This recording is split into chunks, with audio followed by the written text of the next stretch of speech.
It finally happened. Marvel finally released the official cast for the MCU's Fantastic Four. Let's talk about it. Ever since Marvel announced that a Fantastic Four movie was happening, we've had so many casting rumors for the movie. We have gone from Jon Watts being scheduled to direct to now being replaced by Matt Shakman, who is now going to direct the movie. Matt Shakman previously directed WandaVision and brought a whole new life to that show that we hadn't seen yet in the MCU. It was a nice change of pace from what we were used to seeing from the MCU. So no offense to Jon Watts, but I believe that this is a huge upgrade when it comes to who is directing the movie. One of the things that changed with Matt Shakman taking over as the director is the theme of the movie, or at least that is what it seems like. The entire logo of the movie has gone from looking a little futuristic to now being a little more old school, and again, this is a huge upgrade. It brings the movie a brand new life that I really don't think we would have seen with Jon Watts as the director. And the way Marvel revealed the cast was so casual, but still such a good way to do it. On Valentine's Day, of all days, Marvel decided to put out a Valentine's Day card featuring the entire cast of the Fantastic Four. Just from one picture, we can learn so much from the Fantastic Four movie. Let's start with the cast. It was pretty much confirmed at this point that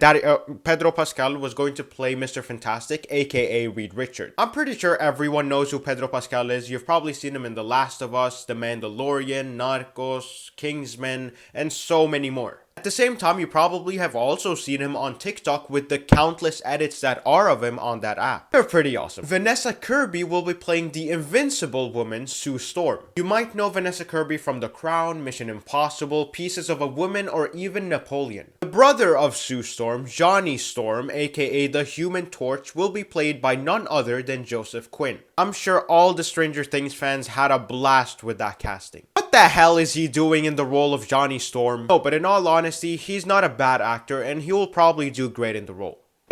I don't see him having that charm that Johnny Storm is supposed to have. I mean, after all, Rudy Pankow was literally right there. He plays JJ on Outer Banks, and in all honesty, he would have fit that role perfectly. However, let's not judge a book by its cover. Let's give Joseph Quinn a chance to prove himself, because after all, everybody deserves a chance. And last but definitely not least, this is the casting that I am most excited for. Cousin from the Bear! Richie himself, Ebon Moss-Bachrach, will be playing everyone's favorite Ben Grimm, the Thing. If you have a problem with that casting, I have just one thing to tell you. Watch season 2 of The Bear and be prepared to be amazed. The entire world needs to put some respect on my boy Richie's name. He is amazing. This movie has been delayed and will now release on July 25th of 2025. That is the same month as James Gunn's Superman Legacy, which will come out on July 11th of the same year. That is a very bold move. Superman Legacy is bound to be a groundbreaking movie. I'm confident that it will reach 1 billion fast. I mean, after all, we haven't seen a Superman movie since 2013. By the time Superman Legacy finally comes out to theaters,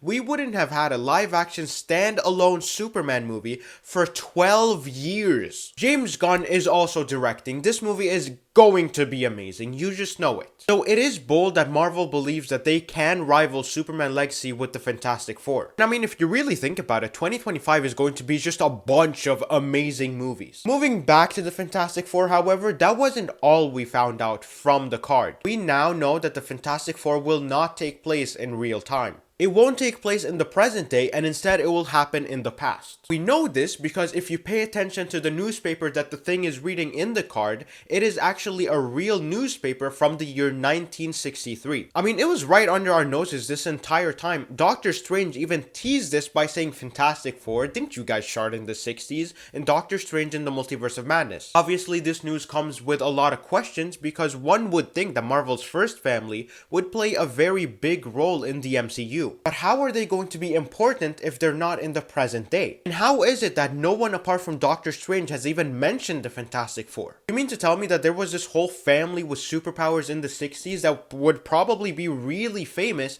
and no one seemed to bother to mention them? Not even Kamala, who is the biggest MCU nerd in the MCU, has even talked about the Fantastic Four. So were they kept secret? Does this take place in an alternate dimension? Are they dead? Like, there's so many questions that needs to be answered. Anyway, this is good news. I am actually happy with this cast. Could have been better, don't get me wrong, but that just means that I am ready to be proven wrong. Matt Jackman will bring a whole new life to this movie, something that I feel like the MCU desperately needs right now. I am not caught up with the MCU as of right now, and that is saying something. It's very unfortunate, but I just don't get excited over their new stuff anymore. They're all pretty much the same with the exceptions of a few projects, but I can go into that in another video. Alright, I think I'm done.